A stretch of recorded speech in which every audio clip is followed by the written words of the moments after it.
Bigfoot Club. Bigfoot Club for life.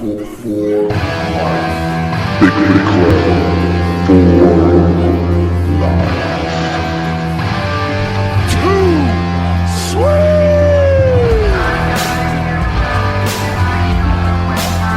Bigfoot Club for life.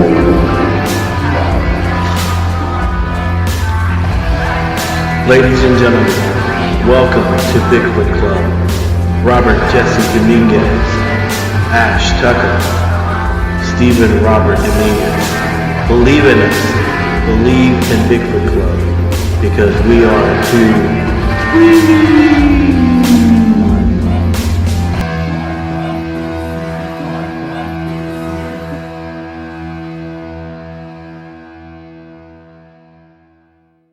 This is Jennifer Reuter with Cool Gals Paranormal, and you're listening to the Bigfoot Club podcast. Hey, everybody. I wanted to mention that if you're listening to Bigfoot Club on any of these platforms, iTunes, Spotify, iHeartRadio, Pandora, Stitcher, Google Play, Alexa, YouTube, Listen Notes, or Deezer, please give us a comment, a like, a subscription. Give us a follow, and we would greatly appreciate it, While you're at it, why don't you head over to Facebook or Twitter and look us up at Bigfoot Club 1, that's number 1. If you have a story or any experience or just would like to give us some feedback, maybe give us an email at bigfootclub1, that's number 1, at gmail.com.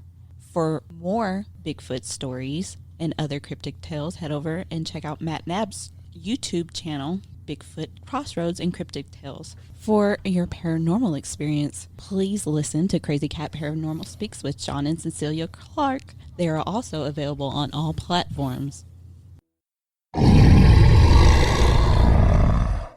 Hey everybody, Bigfoot Club episode 40. Robert Jesse Dominguez with Ash and Steven. Hey guys. Hey. What's going on?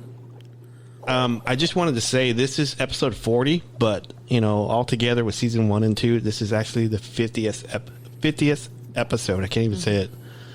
50 episodes. Mm-hmm. So we're running with it, man. Yeah. Yeah, I think man, I can't wait till we get to 100. Oh, apparently we'll blink it and we'll be there. I know. We'll probably be there. Probably December 28th. Summer. Yeah, probably the summer. It depends.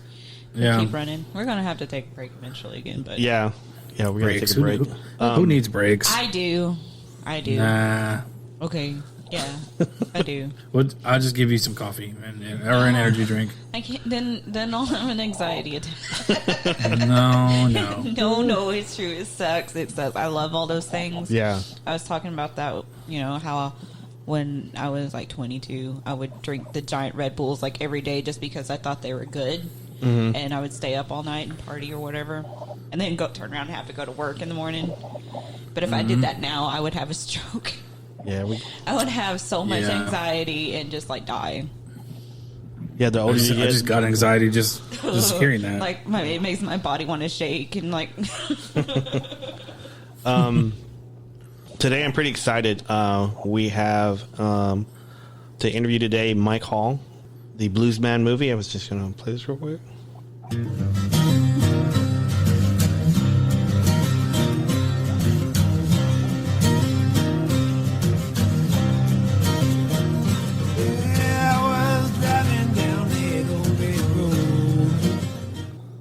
Hey, Mike. How's it going, man? Oh, it's going. I wanted to play that for you before you got on, so. It sounds like it's going I appreciate it. pretty good. Yeah. In y'all's camp, all the time. I'm seeing some pretty big news all the time around on the movie. Yeah, yeah, it's exciting, and I'm at there's a point a few months ago where I just was ready to throw in the towel. So this is a real high right now, and to be where we're at, and if you'd have told me we would be at this point a year ago, I'd have laughed at you. And that would have been pre-COVID. Right. It's just what we've accomplished during everything that's happened in the last year, I'll just say it right now, from November to November, is astonishing to me. And yeah, it seems like everything just kind of fell into place, and it's snowballed since then. Right.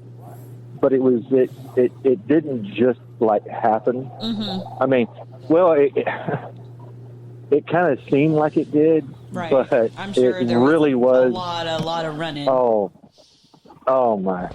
It's, Robert, I said, I think the last time I talked to you, we were already working on this. Mm-hmm. Right. And I had already gotten to the point. I don't know how long ago that was. I can't remember, but like 2 months ago, 2 months ago. I think 2 or 3 months ago, whatever. I do know that at that time I had already said that I hate the business portion of this stuff, man. Let me be an actor and learn my lines and all that kind of stuff. And be creative and write. The business portion of this stuff is going to kill me. Oh, God, it's been it's been torture. It really has been. It's been torture. But, you just you have to take it with a grain of salt. You know what? This is part of the business. People are going to come and go. They're going, this is going to happen. That's going to happen. And there's bumps in the road that sometimes you didn't expect. And that certainly happened a couple of times. But I think I have to say we're one of the lucky independent films right now. Right. Because of the casting. Agreed. Absolutely. Yeah, I was going to ask you. Do you want to get into that just a little bit, or how you got some of these cast members on the movie? Oh yeah. Actually, funny enough, you're going to like this one. The story is. I'll just tell this in the story. It started with a podcast, not yours, but another guy.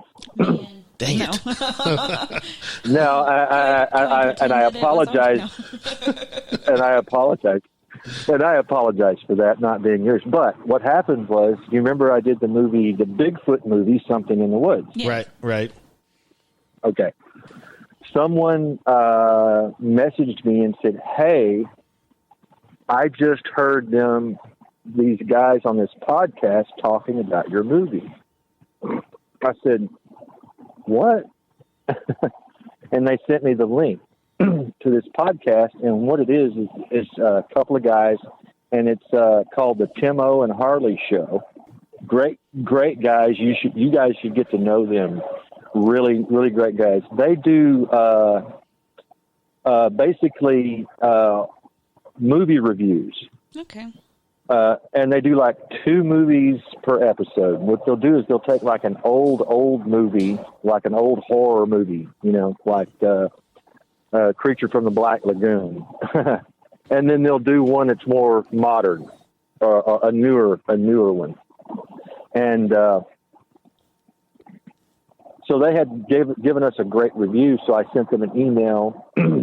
They invited me to come on their show.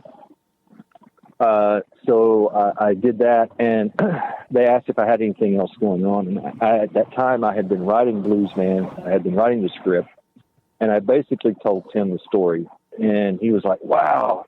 And he said, "You know who I'm friends with?" He said, "I go to all these horror movie conventions." And he said, "I'm friends with John Dugan, and he plays Grandpa in the original Texas Chainsaw Massacre." Wow. And I said, "You're kidding." So he says, "No, man." He said, "Let me get you in touch with him." So he got me in touch with John, and we spoke, and I sent him the script.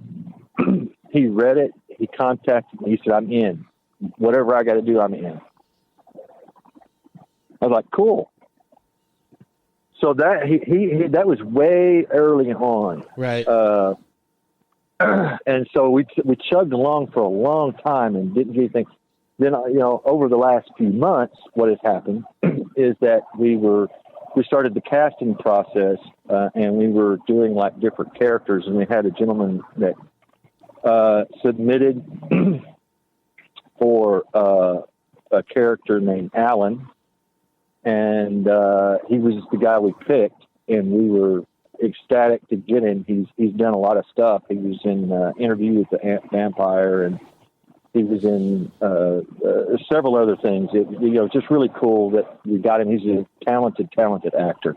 His name's Mark Dalton. Everybody calls him Duke. So Mark and I were talking, and I was telling him that we had picked, he'd been cast as Alan, and he was excited, and he said, "I see that you guys have John Dugan." And I said, "Yeah." He goes, "Well, my father-in-law is Edwin Neal, who played the hitchhiker in the original Texas Chainsaw Massacre." And he said, "And you're in Ennis, right?" I said, "Yeah." He goes, "Oh, he lives in Garland or Rockwall." Yeah. So he got us connected, and I talked to him I talked to Ed over the phone, Edwin Neal. Everybody knows him as the hitchhiker from the original Texas Chainsaw. If you watch the beginning of the movie, the guy they pick up and cuts himself, crazy dude.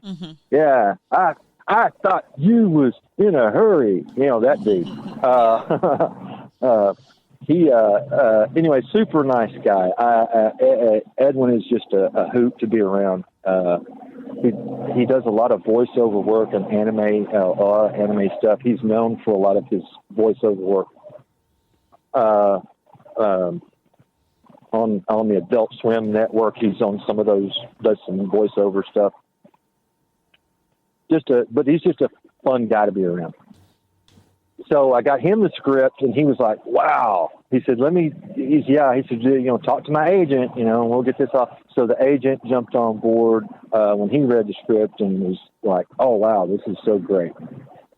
So we had Edwin, we had John from the original Texas Chainsaw Massacre. And again, we played on for a little bit, and then when it got to the point where we thought what we thought was a good enough presentation, we started talking to investors, and we started hearing the same thing. "We like what you've got, but you don't have a name. You don't have a name actor. You don't have anybody that you can put any weight behind." And of course, we were like, "Wow, what are we going to do?" This isn't a big budget movie, so the concern was, how much is somebody going to ask for? And I will put it this way. There was one gentleman, I'm not going to say who, that his fee was something like $10,000 a day. And the character of this particular character, the Devil Scratch is his name. Is scheduled to be throughout the whole thing. So it's like, wow, okay, so that's a no. We had to play a lot of those games. And finally, someone kept saying, "Well, who are the horror guys, that you think of when you think of horror movies?" Well, Robert Englund, of course, Yes, of course. Or, Freddy Krueger. And then you think of who else? Well, the guy that played Pinhead. Yes. And then you got the guy, a couple of other guys, Brad Dourif, who's a great character actor. I'm just going to run down a list of actors that we actually contacted. Okay. And these are the ones that actually responded. Nicolas Cage, Gary Oldman, Steve Buscemi. We went down the list. But we heard back from all of the actors. Funny thing of it is, Bill Moseley, his name kept coming up. Edwin said his name a couple of times. John mentioned him a couple of times. And if nobody knows who Bill Moseley is, if you've watched any of Rob Zombie's movies, yes, Bill has been prominent. He plays just Otis. A little bit, yeah. Yeah, just a little bit. He's a shrinking violet, that one, Yeah, he's kind of the fly. Yeah. Yeah, he's a wallflower. Yeah. Yeah, Otis. So this kept coming up, and we said, okay, let's just see. So John Dugan, I got on the phone with John. He said, I'm friends with him. I'll message him. So he sent him a message, and his response was, I'm interested in anything that's good. Run it past my agent. Here's her information. Great. So we contacted his agent, and she a wonderful lady named Judy Fox. So nice, and just so, understood everything. We're very transparent about our financials, and she's like, okay, we'll just, send us the description of the character and the script and everything. And as it turned out, that week before, Edwin Neal, the hitchhiker, had been at a week-long horror convention in Phoenix, Arizona. And his booth was sitting right next to Bill Moseley. And they know it, and they know synchronicity, man. And they know each other, because if everybody's familiar, I don't know if everybody's familiar with the Texas Chainsaw thing. Edwin Neal's character is killed at the end of the first one. Okay, so 10 years later, when Tobe Hooper decided to do Texas Chainsaw 2 with Dennis Hopper, they had to get someone else to play a character like that, and so they got Bill Moseley. Yep. And he played Chop Top, and he is the hitchhiker's brother. So they've never actually been able to do a film together. It's been close a couple of times, but it's always, well, this is what Edwin said. Not only do they get to do this movie together, they have a scene together. Nice. Just the two of them. And that's going to be kind of special, because Bill came back and once he read the script, and Edwin was telling me that it helped that every other person in their respective lines during this week-long conference kept asking when they were going to do a movie together. That's awesome. And Edwin kept looking at him going, yeah, Bill, when are we going to do a movie together? After, of course, he had told him about the Bluesman, and he was playing the part of Gary, and so it was so kind of did fall in place. Yeah. I guess if you say so, you said it earlier, it did kind of fall into place, and just then like once he got the little script, pieces here and there, and just like everything just when it's supposed to happen. Yeah. And that seems like how with about anything, that's Yeah. how it does. Yeah. And the thing of it is staying in the, not giving up and staying in the fight, no matter how bad it gets or Right. what happens or whatever situation arises.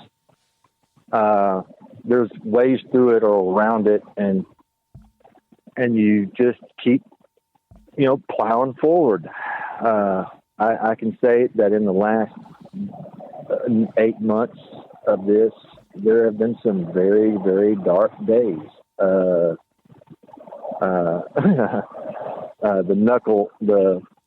little knuckle on my right hand can attest to that. It's still sore from punching a door after a particular meeting. But Understandable. We've all been there. Yeah. So it's at this point in time, we have Bill Moseley playing Scratch. We have John Dugan playing Crawford, the pawn shop owner, and we have Edwin Neal playing a character named Gary Ging. And Mark Dalton, of course, is playing Alan Wallace.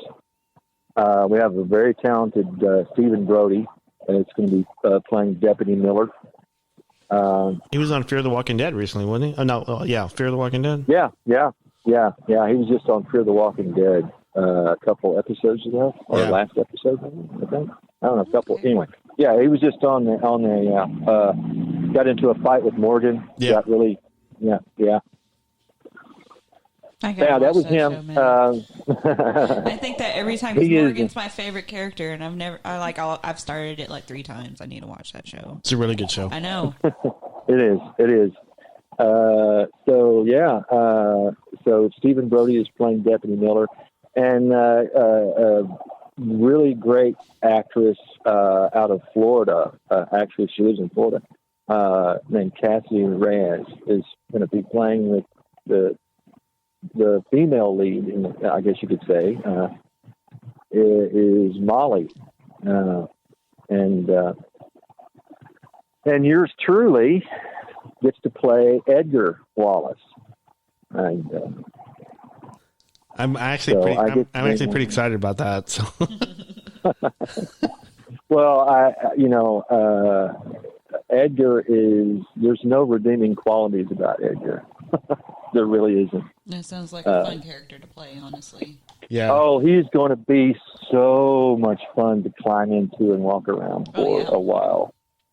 But I can already tell he's going to be one of those characters that it's going to shaking him off is going to be is going to be one of those relief things, because to carry that kind of persona around for very long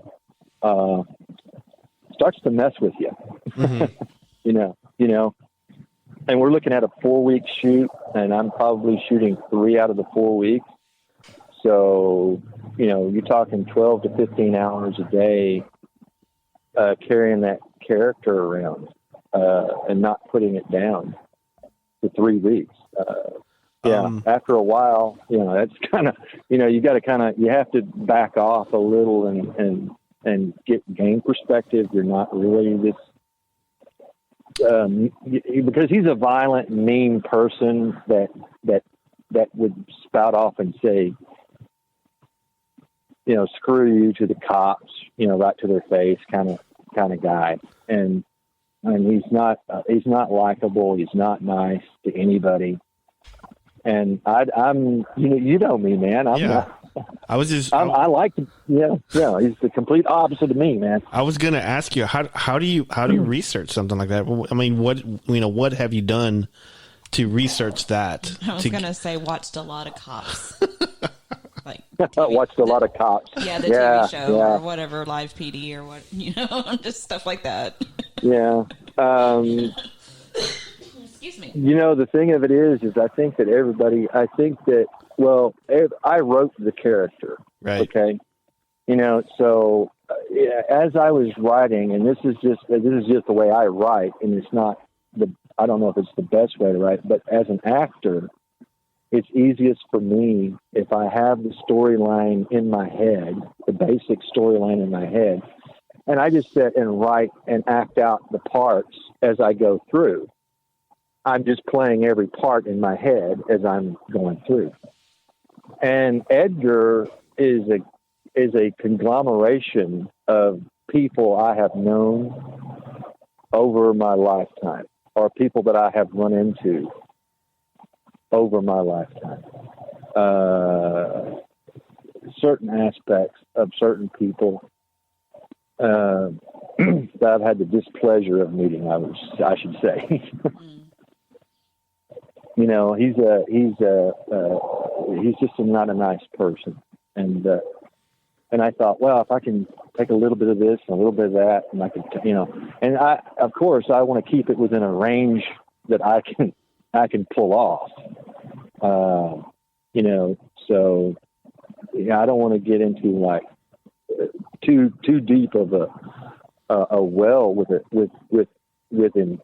He's not a deep thinker anyway, so it's just he's just easy to. You've all run into those kind of people where they. Oh yeah. Yeah. You can tell everything about them is right on the surface, and there's no deep thought going on at all. That's him. Yeah. He's and he reacts before he thinks, and kind of person. He just reacts, and it's usually in a violent manner. So anyway, yeah. And that's where we're at. We're currently still looking for financing, but I think with everything that we have in place, that's going to be. I think we're looking at a short period of time before that happens, especially at the budget that we're at. Did you guys already got? Because I know you're shooting in like Ennis and stuff in different parts. So you guys got other like additional sites that you already have penciled in and. Oh yeah. Well, all of the film is going to be shot on location. We're going to shoot everything basically within a 10-mile radius of downtown Ennis, Texas. We have all of our locations nailed down as far as Edgar's house and pawn shop and just different locations that cemeteries. We have an actual couple of cemeteries that we've already gotten permission to use. And we can't dig in the cemeteries, but understandable. we do have but we can film. We can go in and film there at night, and as long as we're not actually digging, we can't. They've allowed us that.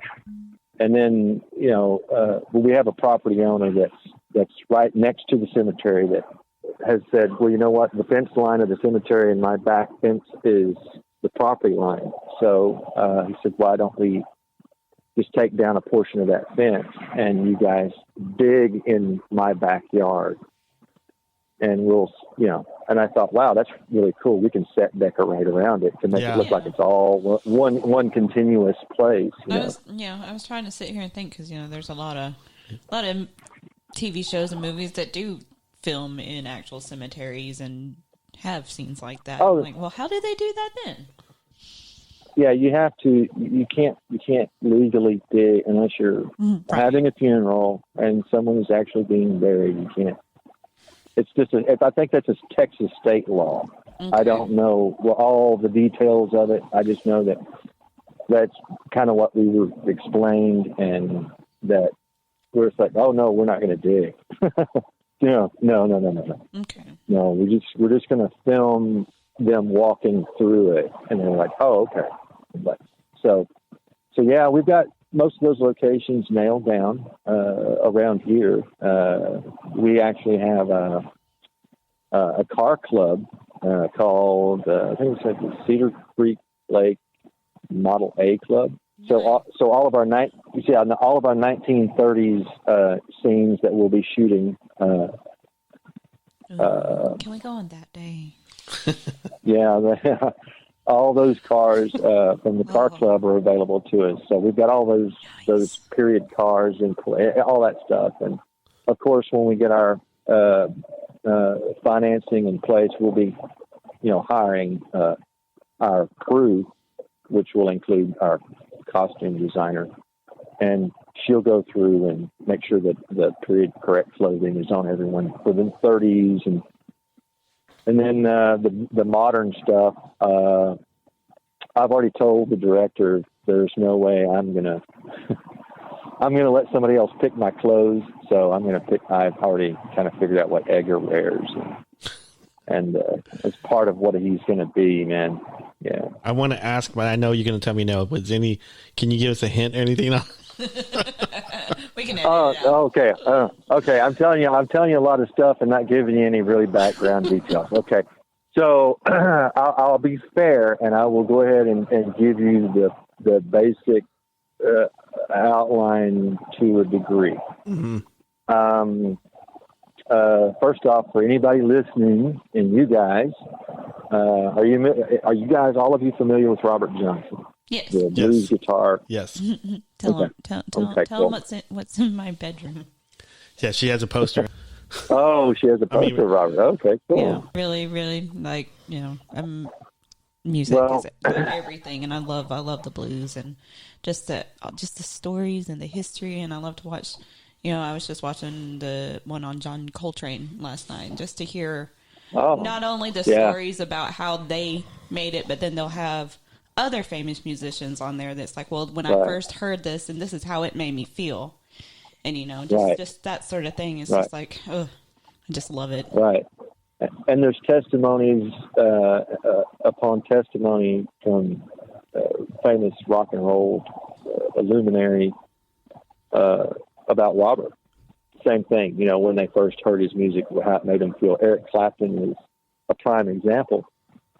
In 2014, Eric Clapton recorded a record called Me and Mr. Johnson, and he recorded that at 508 Park Avenue in Dallas, in the very same building where Robert recorded, on the same floor, on the third floor. That building is still there. They're actually renovating it and turning it into an arts center. So, that's a cool thing. That's one thing that's kind of scaring me about downtown Dallas is it's getting really gentrified, and a lot of places like that are going away. And it sucks because there's so much. There's especially like with the blues and everything down there. It's just so much history, and it's that building was actually that was bought by the church that's right there as an outreach center. They were going to use it as an outreach center, but when they started doing the research on it, they you know, it wasn't just that Robert Johnson recorded half of his songs there. There were other people. It was the first recordings of what was the group? It was a Western swing group called the Light Crust Doughboys, and Bob Wills, and that was some of their first recordings were done in that building too, in the same place where Robert did it. So anyway, Robert, as of course you know, the legend of Robert Johnson is that he sold his soul to the devil at the crossroads so that he could play the guitar as good as he could. Well, so we're going to take that little myth or that little legend, and we play it as we see it, how it happened. Okay. Now, the fact that Robert went and sold his soul, everybody has always assumed all this time that Robert was cursed.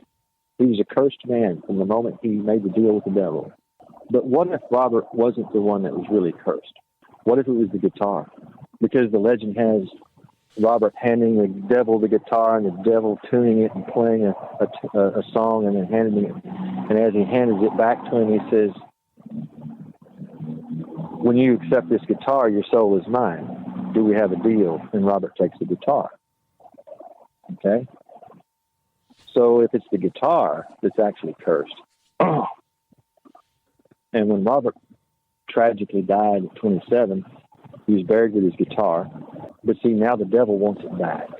And he can't go into a graveyard to get it because that's holy, sacred ground. So he has to, what does he do? He has to make another deal. He has to wait and find the right man to make a deal to go get it for him. And that's me. That's Edgar. And his cousin Alan. And they don't know who Robert is and don't care. And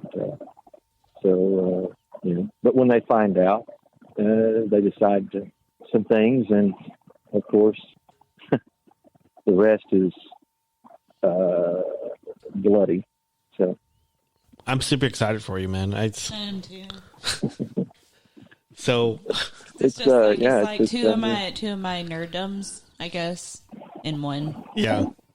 So, I love blues. And the thing of it is too is that we really focused, and I'm so proud of the fact that we focused on the use of original, not original from that period, but I'm talking about we went out and we got musicians, right? Dr. Wu, if nobody knows who Dr. Wu is, it's Jim Ashworth and Brian Fries. But they both live over in the Fort Worth area, and they do a thing where they basically pull in all these great pickers and artists, drummers, and keyboardists, just guitar players that have they've played on everybody from Linda Ronstadt to Dolly Parton, Willie Nelson to, they've played on some big albums, but they're all local. These guys all live local. So Jim and Brian, they spend a good portion of time writing songs, Texas type blues, rock and blues. And then they call their buddies up and say, "Hey, come on in. We got some songs together." And they produce these albums. And they don't tour, and they don't do anything. They do like one show a year over at Billy Bob's at the whatever that club is there. Yeah. There's a club, the Stockyards 850 Club, or I can't remember what it is, but and they do like one show a year over there. Maybe they'll do one like in the spring or something, but that's about it. And they just do, and they make CDs, and they sell the CDs, and great stuff. If you want to hear some of their stuff, you can go to texasblues.org, and that's them. And you can a lot of their music. They do a fantastic live version of Crossroads that is mind blowing. I'm gonna have to go see that again. Before all this hit and stuff, I had I've seen, like, I had tickets at Billy Bob's to go see Johnny Lang, and then the world fell apart. And man, I've seen him one time before, and that's my favorite show I think I've ever gone to, and that's saying a lot. Man, just not just him, but the people he played with, man. I love it. Getting to hear stuff like that live. Well, I tell you what, you're going to really like the soundtrack on this then, because we've got like Aaron Burton, who's a Dallas blues guitarist, has done some beautiful songs for us. Katie Lynn, that's another cast member I forgot to mention. Katie Lynn, she was the 2016, one of the 5 finalists on 2016's America's Got Talent. She's from Kemp, Texas.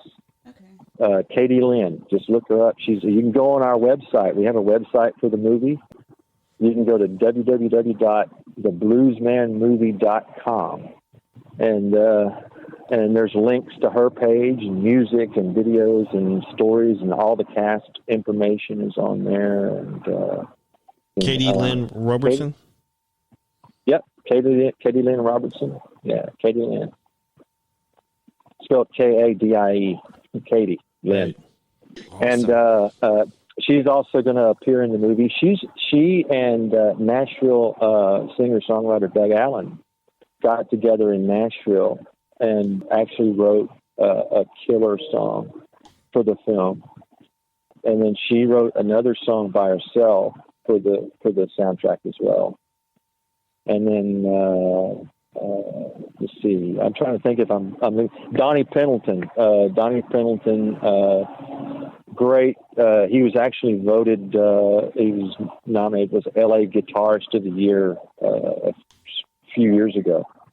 That's saying something if you're being nominated as the LA Guitarist of the Year. He is a dear friend of mine. I love him to death. He's just a super guy. And he and Jim Ashworth actually sat down and wrote this really rocked out blues, kind of almost a heavy metal rock and blues sound song for the soundtrack. That's the song they're actually going to be working on Sunday to finish it up. But what I've heard so far is just absolutely phenomenal. And I think people are going to really enjoy the music as much as they enjoy the film. And we've really tried to make that a part of the story as well. So that's awesome. Is this the first movie that you've actually been a part of, like a soundtrack? Yeah. As far as soundtrack, working with a soundtrack and doing music and getting all that stuff together for a film. Yeah, this is the first time I've ever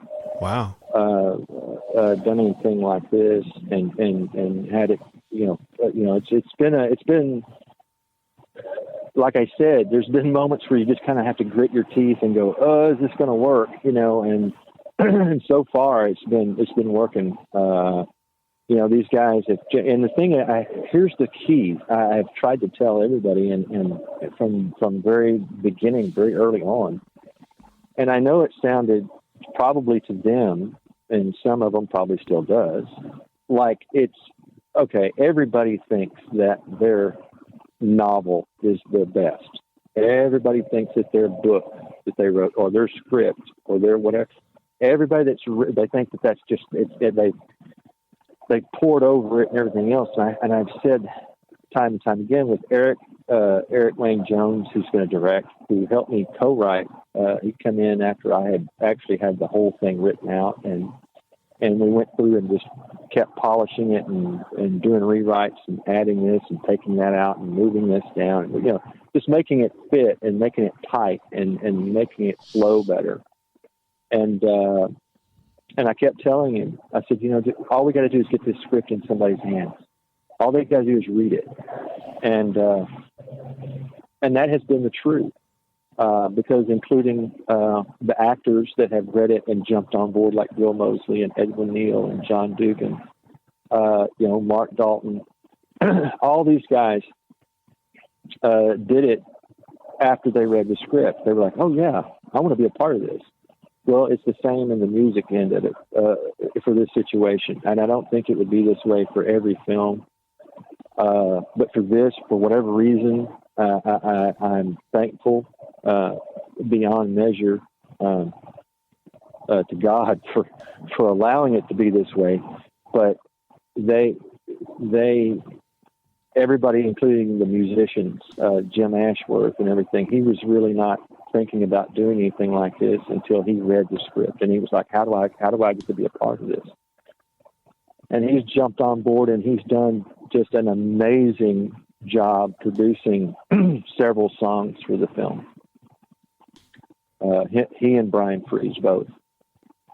Then the same, we have a composer, Brandon Moz, that jumped on board. That's just he's a phenomenon. He does film scores, and he's going to actually score the film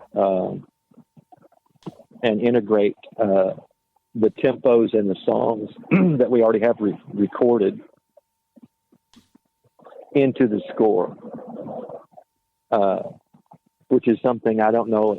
I don't know how it works, but he's like, you're going to see it's going to transform the movie, and you're going to see it's really. So we've made music a big part of the story, and I think that's going to. I think that's going to appeal to a lot of audiences. I think it will too. I know a lot of my favorite movies.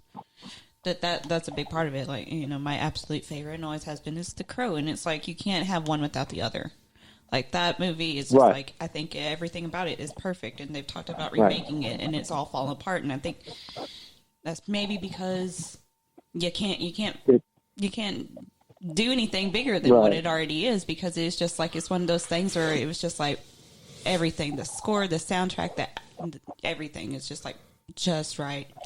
And without one, then the other is less, and it just doesn't work as well. Yeah.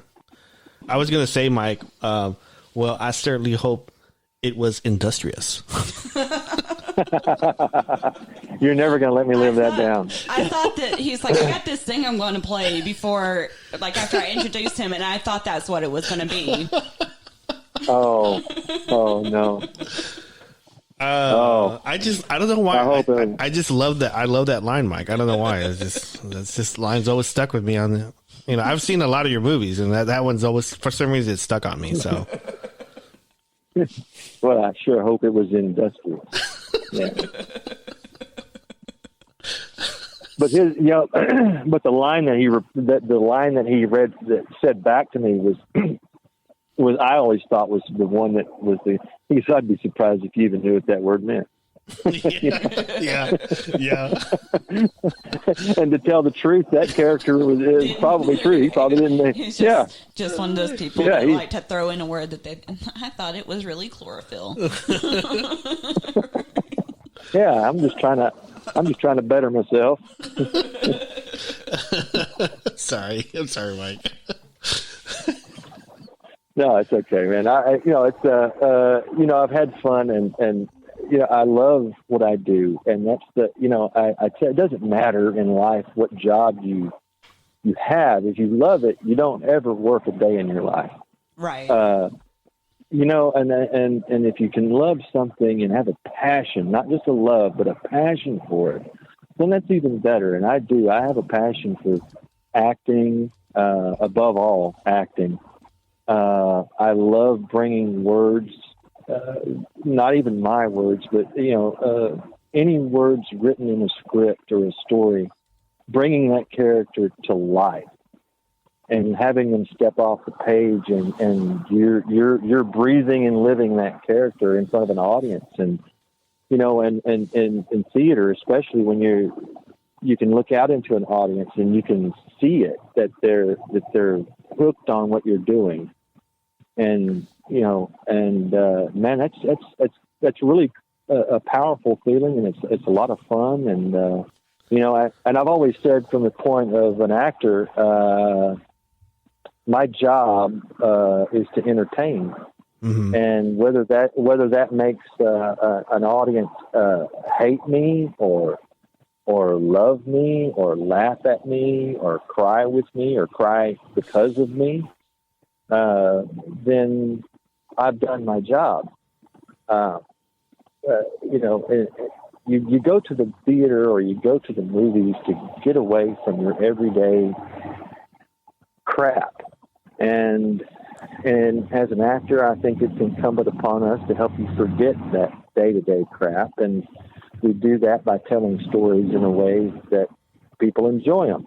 And sometimes that's hard to figure out, because there's so many, everybody has different tastes. So, we just do the best we can.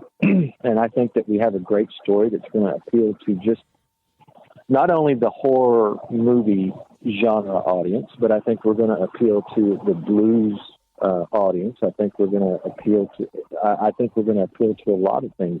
There's a lot of funny lines in this script. There's a lot of little humorous things in it. There's also a lot of very dark things in it. So, good balance. Yeah. And, you can't have the dark without the light.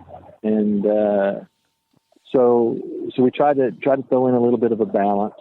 There's some really funny lines, that are in there, some funny moments. And there's also some very, not so funny moments that are, I even though I wrote it and I wrote it that way, as an actor, I'm starting to feel the pressure of, wow,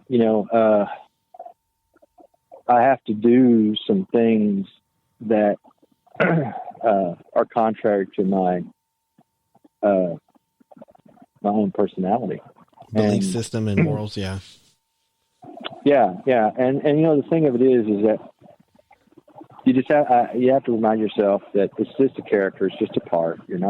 That's not who you are as a person. Even though this stuff is, and I had the same problem. I did a play. Everybody knows the movie probably, To Kill a Mockingbird. Mm-hmm. I did the play. Well, if you've ever read the book or the play, they're vastly different from the movie, because the movie was very censored because of the time period that it was filmed. The play is so much so that they had to have a disclaimer inside if the use of strong language and racist remarks offend you, then you may, it was really bad. And I played the prosecuting attorney, who really was not a nice guy. And the guy playing Tom Robinson was a friend of mine. And I had such a hard time standing there calling him some of these names that he was, that the character had to do that. Right. And he kept telling me, he was like, it's not you. And so I have to keep telling myself in this situation, Edgar is not you. That's just, it's a character, and don't be bothered by it so much, because it's a part. And the actress that's playing the part of Molly has seen some of the stuff that goes on, and she knows what the deal is. And we're going to go for it and try to do it as realistic and as best as we can, and hopefully we can, the whole film will pull together, and everybody will enjoy the story and the music and everything that we did. That's the hope and the dream. And it's been a process. I could say that. Well, I like to think that nothing good is ever easy, and if it's easy, it probably isn't good. Yep. Right. Well, I can attest to the fact that I believe that this story can go places that we can't even fathom at the moment. I think the film has the opportunity, in the light of what's going on in the last year. And I hate to sound this way because COVID's not a laughing matter, and it's a serious situation for especially with people that are elderly and compromised immune systems or respiratory systems. It's not safe. My father-in-law is COPD and leukemia. So we've already canceled Thanksgiving not because we think it's bad, but because of his fear. He's afraid. Because for him it would be almost a death sentence if he caught it. Right. So we're having to adjust, and and I'm not trying to make light of any of that. I want to make that very clear.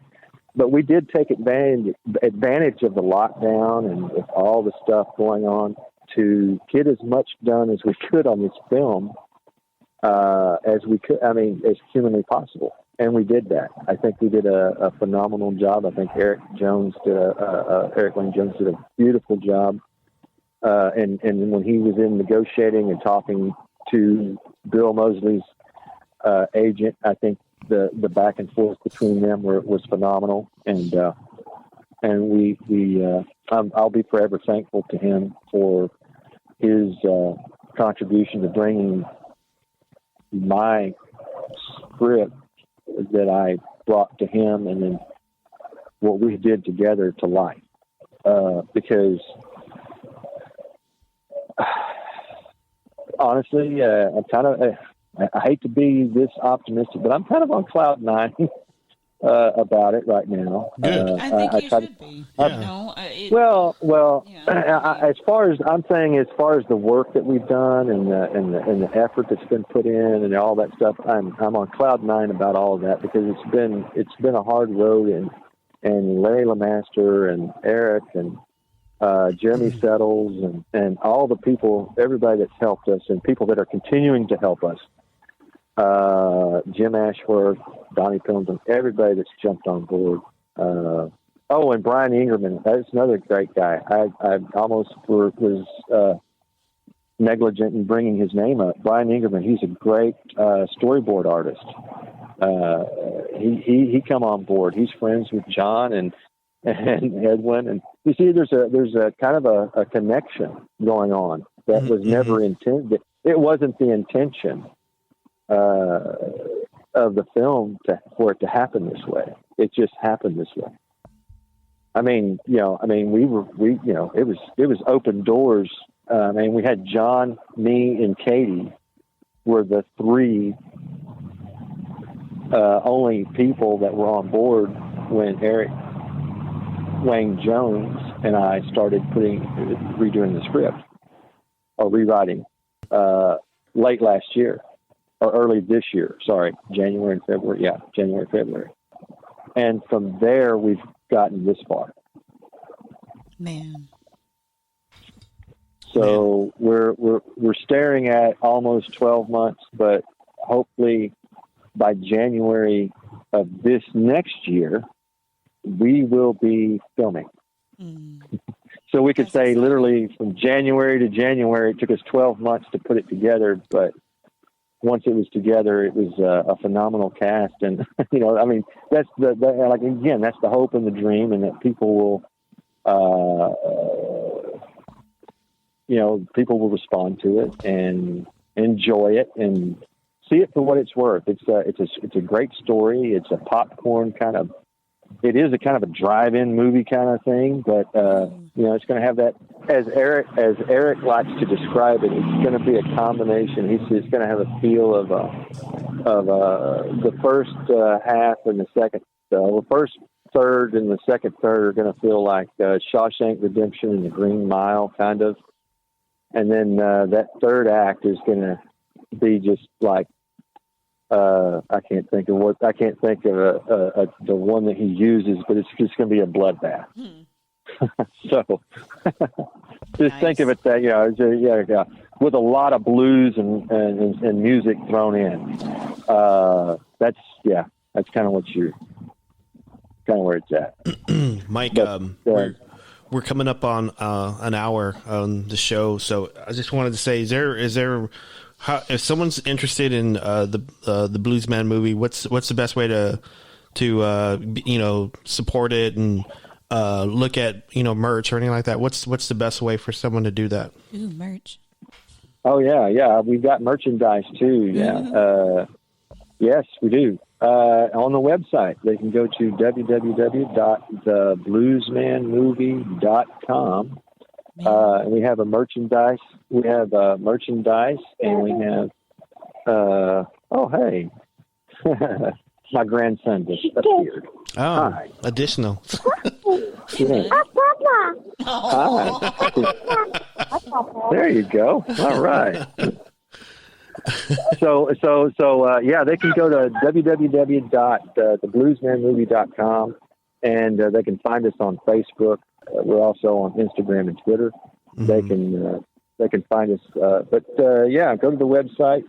We've got merchandise on there. And I mean, when I say merchandise, we've got merchandise. Nice. T-shirt. I mean, everything from blankets to baby clothes to tank tops and T-shirts and hoodies. I mean, everything Bluesman. You can go on there and order it. And we're, like I said, we've done a lot in 10 months, haven't we? Yeah, I think the last time you were on the show was August the 1st, and I don't think there was that many cast people on then whenever we talked to you last. I think there's like maybe 3 and in talks with maybe some people that weren't sure. Yeah. No. Yeah. So we've done a lot. And we're moving forward at a pretty good clip. And we really appreciate the support, because we're still looking for that financial windfall, right, so that we can actually shoot it. And actually the numbers on our website and the numbers on Facebook and all that stuff actually count nowadays in the boardroom for some reason. So yeah, please go like us and follow us on Facebook and Instagram, and go to our website, order some merchandise, check out all the fun stuff that's on the website, because there's a lot of information about the actors, and there's a blog on there that you can read about some of the musicians. And, all right, cool, awesome. We'll have to share that on our page. Whenever we post tonight, Mike, we'll put all the links on there for you. I'm that excited. way. I like merch, man. Yeah. That's what I've been like spending most of my money on since COVID, because a lot of musicians and actors and stuff like that I like, that they're either doing stuff like this or doing campaigns, or they're trying to record their own albums and stuff at home. And right. I'm excited for all the art that's going to come out of the next year, honestly, from this lockdown stuff, because people are starting to get creative and just all kinds of stuff, and they have the time to sit down and probably, like you did too, and just like work stuff out and really, really come up with some good stuff. Probably, I'm excited. Oh yeah, and the fact. And the cool thing for us, I think, is, and the important thing that we got to keep in mind is that there's a big empty void that's being left in Hollywood, and the timing is everything. But if we get the timing right, we're going to be right in the middle of that, and we'll be able to provide some entertainment that is fresh and new and exciting and fun. So. I appreciate you guys so much for having me on too. No problem, man. No problem. Yeah. Even if you want to come on again and push it again, I'm more than happy to have you on. I think you can be our first time 3-time member. So we'll see if we get a little further along. hey, who knows? Maybe we can pull something together if we get to film. Why I say that, I'm going to be optimistic and say when we get to film, right? When we are filming, maybe we can pull something together on an off day or something where I can come on and maybe I can bring on a couple of surprise guests. Yeah, right. That's kind of what I've been like. So, it would be really cool if, this would happen. Yeah. Just for my own personal pleasure, because I want to nerd out to these people. Yeah. Well, I already told, the offer still stands because you guys have been so good to us. The offer stands. You guys are welcome to come visit the set. Yeah. Oh yeah. No, that's going to happen. It's just a matter of when. Yeah, I was just going to tell you, Mike, that we're going to probably get tested before we go. That way, the crew will know that we're safe and stuff like that. So we're gonna go through all the hoops just to be a part of just to be a part of this. With it's exciting. So yeah. Obviously, we've had several conversations about we have about this already. Yeah. I'm excited for you. So well, thank you very much. We appreciate it very much. Mike, tell Ducey I said hi. I will tell her that you said hello, and we'll definitely be in touch with you guys soon. And thanks for all the support that you've given the Bluesman and me, and especially me over the years, Robert. I know we've known each other for a long time now. Yes, and you've always been so supportive and kind. So I just want you to know how much I do, just personally, on a personal level, appreciate you. And it's rare that you find people that will believe in you as much as you have in me. So thank you. I from the bottom of my heart, thank you. No problem, man. I just want to say thank you so much. That means a lot to me. I don't know. I just gravitate. I think I always find myself gravitating toward good people, and you're one of the top people that I always think about all the time. So. Well, I appreciate that. I hope that if my career, hopefully if it blossoms and I get to do bigger films with bigger budgets and bigger actors and all that kind of good stuff, that if my dream of that gets to come true, I hope that I can maintain that good guy image for you and Absolutely. try to be as nice. I just try to be nice to everybody and try to treat everybody the way I want to be treated, and that you don't always get that reciprocated, but I keep I just keep doing what I do, and I don't worry about others. Right. All right, man. Well, thanks again, guys. No problem. It's been fun. Thanks for having us. Thanks for having us, man. I really appreciate it, and I'll talk to you soon, man. Yeah. All right. You guys have a great night. You too, man. All right. Bye.